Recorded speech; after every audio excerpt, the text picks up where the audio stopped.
మా అమ్మ నాకు ఫోన్ చేస్తుంది, 2 మంత్రాలు చదువుతుంది ఫోన్లో, చెప్తుంది ఈరోజు ఇలా చూసుకోరా జాగ్రత్త, ఈరోజు ఇలా ఉంది, ఈ గుడికి వెళ్ళు అని చెప్తుంది. దాని తర్వాత అంత ఒక బ్లెస్సింగ్, ఒక కాల్ వస్తుంది, అది బాలయ్య గారు.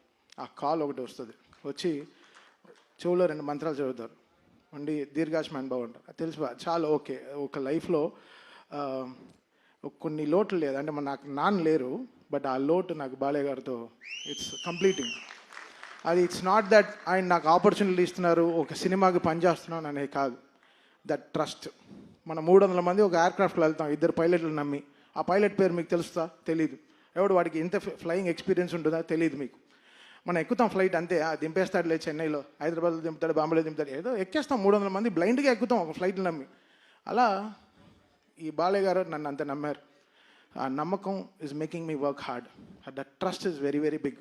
లోకల్లోనే ఆ ట్రస్టే. ఒక ట్రస్ట్ లేకుండా అడుగు కూడా వేము ముందు, ఎక్కడ ముందరికి వెళ్ళిపోతామా, సరిగా పడిపోతామా అని. అది బాలయ్య గారు game me that biggest trust. ఆ ట్రస్ట్, అందుకే అది ఆ నమ్మకం it's making me work hard and giving my best all my. Sir, నేను చాలా ఆడియో ఫంక్షన్లో చెప్పాను, చాలా ఫంక్షన్లో చెప్పాను,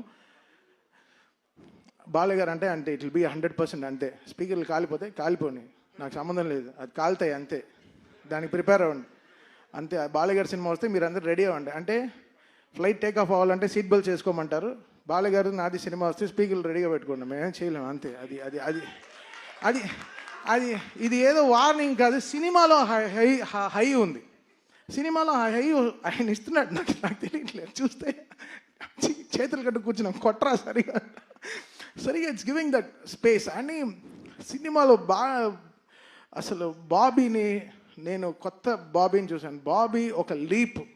ఈ సినిమాతో బాబీ విల్ బీ, అసలు ఆల్రెడీ ఎక్కడో ఉన్నాడు, చాలా పెద్ద సక్సెస్ ఇచ్చాడు మా చిరంజీవి గారికి.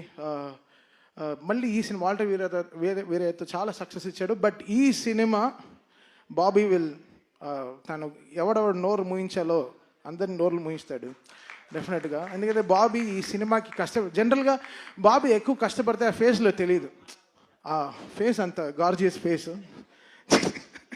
ఇప్పుడు చూస్తే పాపం రెడ్ కళ్ళతో ఏదో గ్లిజరిన్ వేసుకొని చక్కగా, ఇవన్నీ మా గొడవల వల్లే. ఆ రెడ్ కళ్ళు పొద్దున్నుంచి ఇద్దరు బీపీతో చచ్చిపోతున్నాను. నేను 2 టాబ్లెట్లు వేసుకున్నాను, తను 2 టాబ్లెట్లు వేసుకున్నాడు, ఇద్దరం కొట్టుకు చేస్తున్నాం డిటిఎస్ థియేటర్లో, క్యూబ్ అన్ని కాపీలు చూసుకుంటూ. ఎందుకంటే జనరల్గా ఒక సినిమా వస్తేనే ఎక్కువ మోసేస్తారు, బట్ 3 సినిమాలు కంటిన్యూస్గా వస్తున్నాయి back to back. So comparisons ట్విట్టర్లో, అబ్బా అసలు ఆ ట్విట్టర్ని చూస్తేనే హెడేక్ వస్తుంది, అసలు మామూలుగా లేదు. అసలు ఏ ట్వీట్ లైక్ చేయాలో, ఏది లైక్ చేయకూడదు,